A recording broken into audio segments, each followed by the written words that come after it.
Bismillahirrahmanirrahim. Assalamu alaikum wa rahmatullahi wa barakatuhu. Hurmatlı musulmanдар. Бүткүл аламды жараткан Алла Таалага чексиз мактоолор, Пайгамбарыбыз Мухаммад саллаллаху алейхи ва салламга салаваттар жана дүрт дуалар болгон болсун. Кайрадан биз көгүлтүр экранда жолукканыбызга Алла Таалага чексиз шүкүрлөрдү айтабыз. Ушундай мүмкүнчүлүк берип, биз сиздер менен ыймандашып олтурганыбызга дагы Алла Таалага чексиз шүкүрлөрдү айтабыз. Бүгүнкү сиздер менен баарлаша турган темабыз жакшылык жерде калбайт деген кыргыздын жакшы сөзү бар. Мына ушул макалдын тегерегинде Кудай кааласа сиздер менен биз бүгүн байланышып, баарлашып өтөбүз. Бисмиллахиррахманиррахим. Qala Rasulullah sallallahu aleyhi ve sellem Akhfafu ma akhafu aleykum ithnan Tulul amali ve ittiba'ul hawa ve inna tulal amalil yunsi al-akhirata ve ittiba'ul hawa yasuddu anil haq. Peygamberimiz Muhammed sallallahu aleyhi ve sellem bu hadiste uşunday da aytты. Men силер үчүн эки нерседен аябай чочуйм, коркомун. Биринчиси бул өтө узакка койгон узун үмүт. Ал эми экинчиси нафсинин каалоосун эрчүү. Анткени узун үмүт бул ахиретти унуттурат, ал эми нафсинин каалоолорун эрчүү бул акыйкаттан тозот дейт. Кейбір учурда біз ушундай бир терең үмүттөргө кирип кетебиз. Ал үмүттөр ишке ашпай турган үмүттөр болуп калат. Өтө узак. Мына ошол нерсени пайгамбарыбыз бизге эскертип жатат. Экинчиси болсо адам баласынын дайыма кандайдыр бир нерсеге умтултуп, көптөгөн нерселерди адам өзүнүн кейбир учурда кадыр болбой турган учурда дагы каалоолорду ошол адамдын пикирине салып, дайыма аракетке салып турган бул нафис. Пайгамбарыбыз Мухаммад саллаллаху алейхи ва саллам мен үч нерсе пайда болушуна толук ишенемин дейт. Биринчиси дүйнөгө кирип кетүүчүлөр үчүн ушундай бир кедейлик келет. Андан кийин алардын артында жакшы амал болбойт. Бул дүйнөнүн артынан кууп кеткен инсандарды айтып жатат. Андан кийин дүйнөгө ачкөз адам ушундай жумуш менен алек болуп калат. Ал эч нерсеге убактысы да жетпейт, эч качан ал иштен бошобойт дагы. Бул сөздү азыр дагы кейбир адамдардан угуп калабыз. Мен дүкөн ачып тиричилик кылайын деп жакшы ойлорду койдум эле. Азыр дүкөн мен үчүн эмес, мен дүкөн үчүн иштеп калдым деген инсандар биздин заманыбызда дагы бар. Үчүнчүсү бул ушунчалык сараң инсандар. Ал сараң инсандардын артында ушундай бир кыжалатчылык болот. Аларга эч качан бир курсанчылык келбейт деди пайгамбар саллаллаху алейхи ва саллам. Өзүнүн мубарак хадистеринде сен колуңду бекем жумуп сараң болуп албагын, ал эми колуңду толук ачып да жибербегин, мүмкүнчүлүк болгон учурда ачып, мүмкүнчүлүк болгон учурда жаба турган нерсени сен унутпагының дейт. Себеби колду бекем жууп дайым эле сараң болуп албаш керек. Анан Алла Таала берген дүниөнүн баш аягын карабастан чачып жиберип, өзүңдүн баш аягыңды жыйнай албай калбагын деп пайгамбарыбыз эскерткен. Адам алейхиссалам өзүнүн балдарына калтырган 5 насаат бар. Мына ошол 5 насаатты айтып жатып, Адам алейхиссалам айтты: "Силер өзүңөрдөн кийин ки муундарга, өзүңөрдөн кийинки уулдарыңарга дагы силер ушул 5 насаатты калтыргыла" деди. Биринчиси, өзүңөрдүн балдарыңарга айтып жеткизгиле, дүйнөгө ишенип ошол нерсеге бейгапар болуп калбагыла.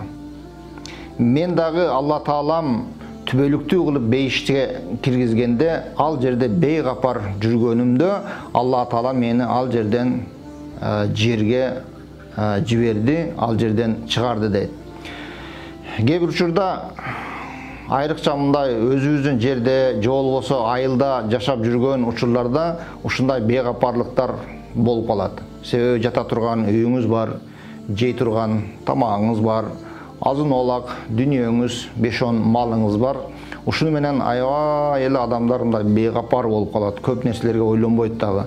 Ал эми ошол эле кыштактан шаарга барсаңыз, борбор шаарга же болбосо сырткы жактарга чыгып кете турган болсоңуз, адам дайым ойлонуп, дайым изденип, дайым ушундай өзүнө бир сейрек болгондугу үчүн ал адамдар көптөгөн нерселерди ойлоп таап, көптөгөн иштерди кылып, көптөгөн нерселерге жетишкендиги мына ошондон болот. Экинчи, аларга мындай деп айткыла, өздөрүнүн аялдарынын каалоосуна жараша амал кылышпасын дейт. Себеби мен да өзүмдүн аялымдын каалоосуна жараша амал кылып, дарактын мөмөсүн жеп койдум эле, ошондо мага шермендечиликти көтөргөнгө туура келди дейт. Аялдарыңар айтып, мына ушундай нерсени кылыш керек деген нерсени эле ошол аялдардын каалоолорун ишке ашыра бербегиле, мен дагы аялымды жакшы көрүп, ошонун каалоосун ишке ашырып, дарактан жейбиз дегенинен мен да кошуп жеп, бирок артынан келген шермендечиликти ошол аялымдын айынан көтөрдүм деп бизге эскертип жатат. Үчүнчүсү, дагы аларга айтканың, балдарыңа айтканың, силер кайсыл бир амалды кылууну кааласаңар, анын натыйжасын ойлонгула. Себеби мен эгер ошол кылган ишимдин натыйжасын ойлонгонумда, азыркыдай балеге жетпейт элем дейт. Аялы жейбиз деди, бул нерсени жегендин натыйжасы эмне болот деп ойлонбостон туруп эле жеп жибергенден мына ошол азапты тартты. Төртүнчүсү, кайсыл бир амалды силердин жүрөгүңөргө тынчсыздануу сала турган болсо, силер ошол амалды кылбагыла дейт. Себеби мен ошол даракты жердин алдында жүрөгүм ушунчалык тынчсызданды, бирок жүрөгүмдүн тынчсызданганлыгына карабастан мен ал дарактан жедим. Ошол даракты жегендигиме байланыштуу көптөгөн өкүнүчтөрдү көтөрүп, сабыр кылышка мен мажбур болдум дейт. Ал эми 5-чи кеңеш, ар бир иште кеңеш сурап жүргүлө.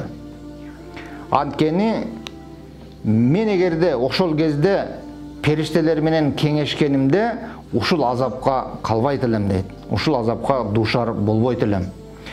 Себеби бул кеңешүүнү араб тилинде машвара деп коюлат. Кеңешүүдө өзүңүздүн аялыңыз, балдарыңыз, кыздарыңыз катышкан болсо, алар өзүнүн жүрөгүндөгү эң өзүнө жакын болгон пикирди бериш керек. Бул жерде аял да ошол өзүнүн акылы толук жеткен эң күчтүү пикирди бериш керек. Ал эми жыйынтыкты ошол үйдүн эгеси болгон күйөөсү жыйынтык чыгарып, өкүмдү ошол инсан чыгарыш керек. Бул кеңеш кылган иш жакынга жакын болот, бул жакын болот. Такыр мындай боло турган болсо, ошол жакынга жакын болот дагы, арты өкүнүчсүз болот. Адам алейхиссалам да ошол нерсени айтып атат. Эгерде мен ошол даракты жерден алдын периштелер менен бир кеңешип койгонумда, анда мен ушундай бир азапка калбайт элем деп.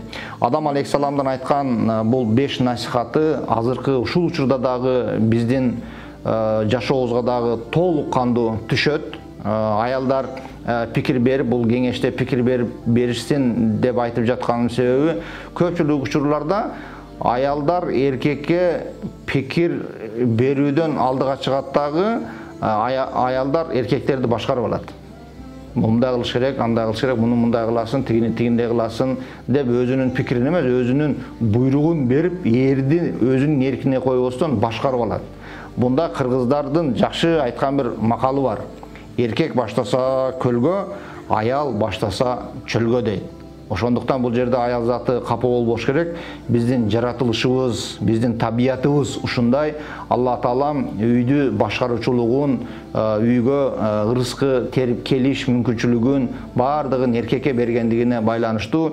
Албетте эркектин тапканында береке болуштугун аялдарыбыз дагы тан албай койбойт. Аял заты канча көп тапсын, бирок алардын акыры берекелүү болбойт. Же болбосо кандайдыр бир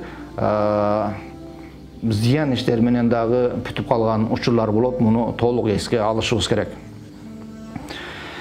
3 киши сапарга чыкты. Алар ээн талада бара жаткан кезде каттуу нөшөрлөгөн жамгырдан аттарды байлап бир үңкүргө жашынышты. Жамгыр ушунчалык каттуу жагандыгына байланыштуу жер жибип, ошол үңкүрдүн үстүндөгү аябай чоң үйдөй болгон таш акырын жылып түштү дагы, ошол үңкүрдүн оозун жаап калды. Ал 3 киши ал ташты түртүп жылдырышка кадыр эмес эле. Мына ошол ээн талада ошол үңкүрдүн ичинде 3 киши калып калды. Алар кыйкырса дагы, башка кылса дагы алардан эч кимдин кабары болбойт эле, эч ким алардын ал жерге киргенин дагы билбейт эле. Булар таптакыр айласы кеткенден кийин отуруп кеңеш курушту, машвара кылышты. Биз эмне кылсак дегенде, ошондо акырында ушундай бир пикирге келишти. Келгиле биз Аллах үчүн, Аллахтын разылыгы үчүн, бир гана Аллах үчүн кылган жакшы бир салих амалдарыбызды эскерелик, мүмкүн Алла Тааланын жардамы болор деди. Ошондо биринчиси айтты: менин колумда дүнием жетиштүү инсан элем. Бир күнү ошол биздин шаардагы эң көрктүү болгон чырайлуу, сулуу аял, жубан мага акча сурап келди. Ал аял акчанын ушунчалык зарыл экендигин мага жеткизип түшүндүрдү. Мен акча бербей коюшум мүмкүн эмес, жана ал аял акчасы жок кайтыш дагы мүмкүн эмес экендигин мага толук түшүндүрдү дейт. Ошол кезде шайтан мага ушундай бир васваса салды. Мен дилиме ушундай васваса салды: бул чырайлуу аялга сенин колуң жетпейт. Азыр мына бир мүмкүнчүлүк келип турат. Ушул мүмкүнчүлүктөн пайдаланып, сен өзүңдүн максатыңды бул аялга түшүндүргүн деди. Мен ал аялга өзүмдүн максатымды, акча бериш үчүн өзүмдүн максатымды ортого койдум дейт. Бул максат албетте харам болгон иштердин бири эле. Бирок ал аял акчадан ушунчалык зарыккандыгына байланыштуу ал менин айткан сунушума макул болбошко аргасы калбаган эле дейт. Ушунчалык зына иш жүзүнө ашышка ушунчалык жакын калган кезде мен Алла Тааланы эстедим дагы, Аллах үчүн мен ордумдан туруп кеттим дейт. Мен ошол ишке Аллахтын улуктугу үчүн бардык мүмкүнчүлүк болуп турса дагы баш тартып мен барбадым. Үйгө кирип, акчаны алып чыгып, ал аялдын колуна карматып, бул акчаны сен кайра мага кайтарып бериштин да кереги жок, өзүңдүн муктажчылыктарыңды чечип алгының, Аллахтын разылыгы үчүн мен берип жатам. Раббим, эгерде ушул сен үчүн коркуп, сенин улуктугуңду эске алып, ушул харам ишке барбагандыгым сен үчүн болгон болсо, ушул амалымды сен кабыл кылган болсоң, бизге жардам бергин деп жалбарып дуа кылды. Мына ошол кезде таш кандайдыр бир силкинип, бир аз жылып кетти. Экинчиси айтты: менин колумда жалданып иштеген бир киши бар эле. Мен анын айлык акысын өлчөп бергенимде ал мага капа болду дейт. Сиз мага аз берип жатасыз деп, менин берген эмгек акымды албай таарынып кетип калды дейт. Мен ага берген койлорумду кайрадан койлорума кошуп койдум. Бир топ жылдардан өткөндөн кийин баягы киши кайра келип, ошол өзүмдүн акымды бере берсеңиз, мен ошого дагы ыраазымын деп кайта кайрылып мага бир топ жылдардан кийин келди дейт. Ошондо мен анын акысы болгон койлор төлдөп, бир топ көбөйгөн эле. Мен ага берген, мисалы үчүн 5 кой боло турган болсо, мен бир 20 койду ага бөлүп бердим дейт. Анан ошондо ал айтты да: жок, бул 15-и ашыкча. Мага берген 5 коюңуз бул менин акым эле, калгандары менен албайм дегенде, туура бул 5 кой сенин акың эле. Бирок ортодон канча убакыт өттү? Ошол койлоруң төлдөп, анда мындай болуп, мына азыр эми саны ушунчага жетти, ушунун баардыгы сеники деп мен аманатка кыянат кылбастан, бирөөнүн акысын жебестен, Аллахым өзүңдүн разылыгың үчүн ушул амалды жасадым эле. Эгерде ушуну сен менден кабыл кылган болсоң, бизге жардам бергин дегенде таш экинчи жолу дагы бир силкинди. Үчүнчүсү айтты, мен бирөөнүн кол алдында жалданып иштейт элем, төө кайтарып төө багат элем. Кечинде короого камагандан кийин төөлөрдү саап берип, анан кийин ата-энеме дагы карып калган ата-энеме бир чыны төөнүн сүтүн алып келип күнүгө берер элем дейт. Бир күнү бир аз мен кечигип калдым, иштерге кармалып, сүттү көтөрүп келсем, карып калган ата-энем уктап калган экен дейт.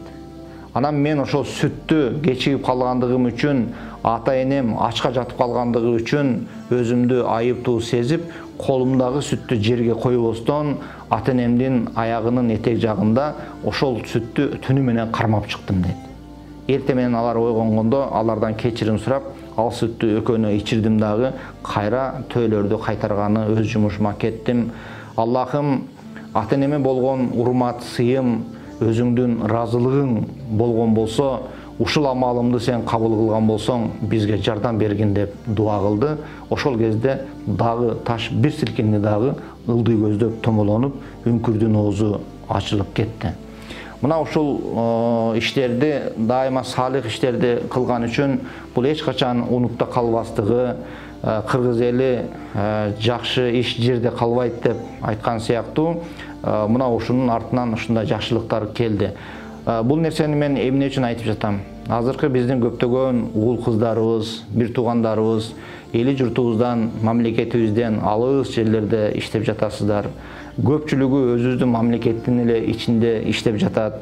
Канчалаган кыйынчылык, туңгуюк күндөргө туш келебиз, банкрот болуп калабыз, бирөөлөрдөн кандайдыр бир зээнге иткен сөздөрдү угабыз, квартирадан квартирага көчмөй, зээнге итмей иштер башыбызга келет. Кээ бир адамдар хакты үстүн тебелеп, биз карап турган хакты батылдык иштер менен туура эмес чечимдерди чыгарган учурлар болот. Мына ошол нерселердин баардыгынан чыгыш бул жакшы амалдардын үстүндө гана болот экен. Айрыкча жаштарга, бул эми эркектерге деле, аялдарга деле тиешелүү маселе. Кандай учур болбосун, шайтан кайсыл учурда биздин ушул башыбызга, пикирибизге салбасын, зына иштен биз алыс болушубуз керек. Биз өзүбүз мусафир жерде жүргөн болсок, түркүн иштердин башын жасап, кыйынчылык менен дүнүйө таап жаткан болсок, ошол дүнүйөлөрүбүздүн берекесин баарын ошол зына иши биздин колубуздан кетирет. А биздин эң негизги алдыга койгон максатыбыз талаадан акча таап келип, эл катары үй-жай салып, эл катары бала-чака багып, бүгүнкү кыйынчылыктардан чыксак деген максат менен жашап жатканыбыз үчүн арам нерседен биз алыс болушубуз керек. Кудайга шүгүр, кээ бирлерибизге Алла Таала ушундай ырыскы берген.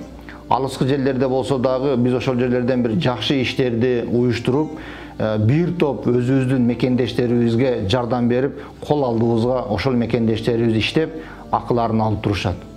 Мына жогорудагы айткандай, биз ошолардын акысын жебейлик. Биз аларга дайыма иш берип жакшылык кылдыкпы, акысын берген учурда дагы биз алардын акыларына кыянат кылбайлык. Үчүнчүдөн, биз ошол көздөгөн максатыбызга жетиш үчүн бул айылда калган ата-энелерибизди дайыма урматтап, сыйлап, ошолорго кез-кезде телефон ачып, жакшы сөздөрүбүздү айтып, аларга кейибестен, кепчибестен ошолордун дуасын алып тура турган болсок, албетте биздин ишибизге береке болот. Бул жакшылык иштер эч качан жерде калбайт, биздин амал дептерибизде жазылат. Сөзсүз түрдө ушул жакшылыктардын, жакшылык иштердин аркасынан бизге көптөгөн ийгиликтер сөзсүз келет иншалла. Хазирети Умар разияллаху анху бир күнү сапар тартып бара жатып, бир мечиттин жанына келгенде намаз убактысы болду. Ошондо аттан түшүп, ал мечиттин жанында турган бир жашыраак балага аттын жылоосун карматты дагы намаз окуганы мечитке кирип кетишти. намаз окуп бүткөндөн кийин Хазіреті Умар 2 динарды акчасынан бөлүп ыңгайлуу чөнтөгүнө салды. Анын максаты ошол ат кармап турган балага ошол 2 динарды берип разы кылып коеюн деген жакшы ниет менен 2 динарды ошол бөлүп чөнтөгүнө салды эле. Атынын жанына келсе, ат турат, бала жок, аттын башындагы жүгөн да жок. Анан ошол динарды алып жанындагы шеригине берди. Сен эми деди базарга киргин дагы ушуга деди атка бир жүгөн сатып чыккын. Жүгөн да кетип калыптыр деди. Анан ал шериги базарга кирип, ошол 2 динарга жүгөн сатып келди. Аттын башына салды. Эң кызыгы Хазіреті Умардын атынын башындагы жүгөндү тиги шериги кайра сатып чыккан эле. Ошондо Хазіреті Умар айтты: Алла Таала берген адал рызкыны кээде биз өзүбүз арамга айлантабыз деди.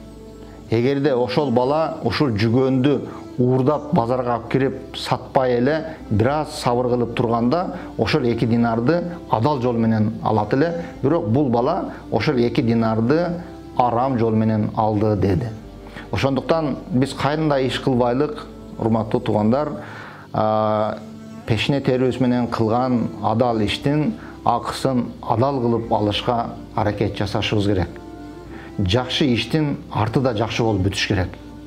Эми буну айтып жатканым, ошо чет жерлерде жүргөндө кандай гана иштерди жасап атабыз, мына ошол иштерди жасап жатканыбызда биз адал менен баштаган ишти, жакшылык менен баштаган иштин аягын дагы жакшы кылып бүтүрүштү аракетинде болушубуз керек иншалла. Пайгамбарыбыз Мухаммад саллаллаху алейхи ва саллям бир күнү кечинде келип элдерге ушундай деп айтты: Эй элдер, силер Алла Тааладан уялбайсыңарбы деди. Элдер аябай таң калып калышты. О Алла Тааланын элчиси, сизге эмне болду? Биз эмнеден уялышыбыз керек деди. Ошондо пайгамбарыбыз Мухаммад саллаллаху алейхи ва саллям: канча нерселерди силер топтоп аласыңар, ал нерселерди силер өзү жеп бүтө албайсыңар, бирок ошончо нерсени силер топтоп аласыңар деди. Силер канчалаган үйлөрдү саласыңар, бирок ошол үйлөргө өзүңөр жашабайсыңар деди. Ушул нерседен уялбайсыңарбы деди. Урматтуу туугандар, ар бир табылган тыйынга биз жооп беребиз. Ар бир тапкан тыйыныбызга биз жооп беребиз. Мына ошондуктан ашыкча дүнүйөнү дагы биз ордуна колдонушка үйрөнүшүбүз керек.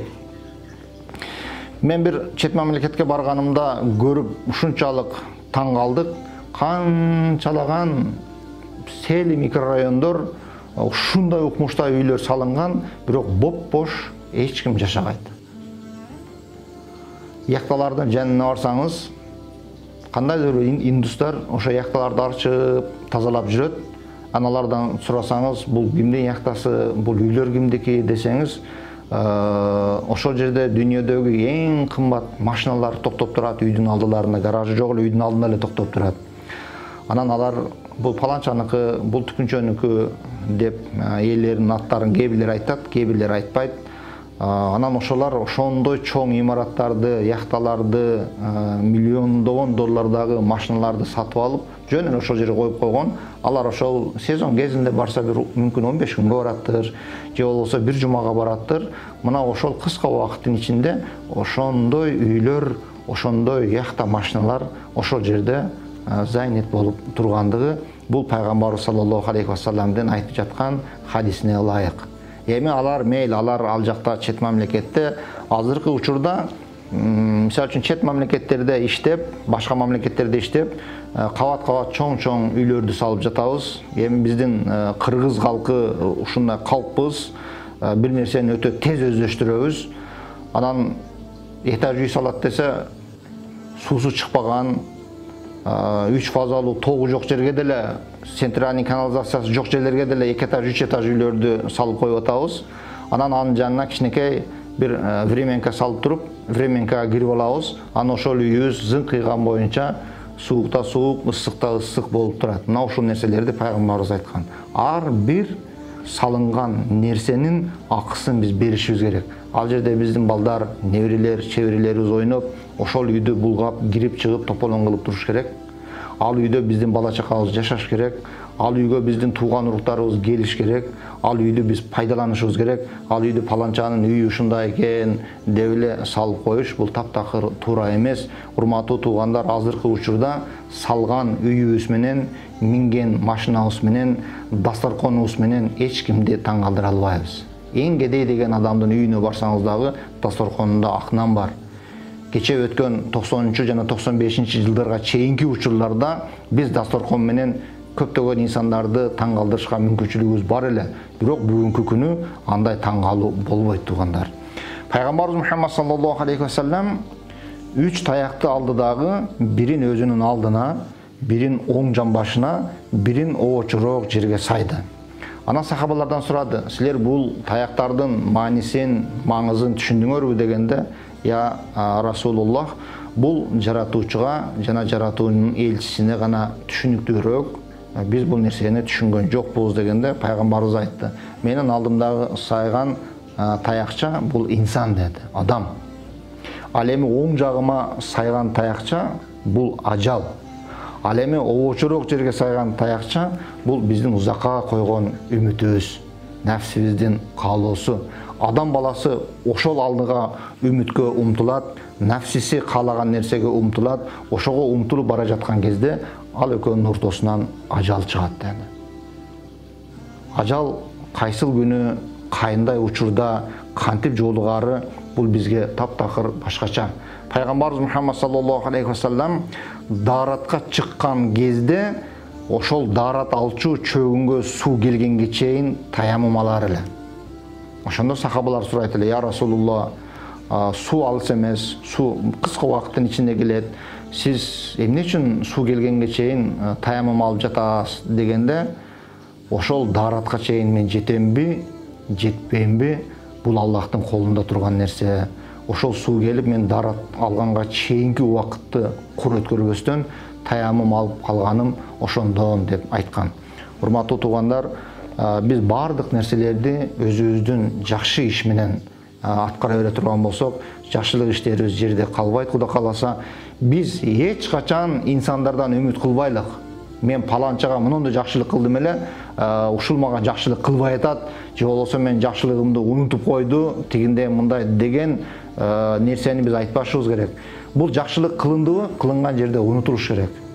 Ал жакшылыкты Алла Таалам сизге башка жактан берет. Мейли ал унутса унутсун, ал жакшылык менен мамиле сизге жооп кайтарбасын. Бирок кылган жакшылыгыбыздын бардыгы Алла Тааланын алдында амал дептерибизде жазылып тургандыгына байланыштуу. Алла Таалам аны башка хайырдуу, жакшы иштер менен бизге кайтарат. Демек, биздин кылган иштерибиз эч качан унутта калбайт. Жакшы иштерди жакшы иштер гана коштойт. Урматтуу четте жүргөн ага инилерибиз, эже карындаштарыбыз, мына ушул жерде бала багам деп, ата-энемди багам деп, түркүн иштерин үстүндө жүргөндөр, Алла Таалам баарыңыздардын ишиңиздерге береке берсин. Оорубаңыздар, түркүн кырсыктан алыс болуңуздар. Эң негизгиси, Алла Таала арам деген нерселерге аралашпастан, ишибиздин бардыгы адал менен башталып, адал менен бүтсүн. Дайыма жакшы маанайда, жакшылыкта жүрүшүбүздү Алла Таала насип кылсын. Кайрадан жолугушканга чейин. Ассаламу алейкум ва рахматуллахи ва баракатуху.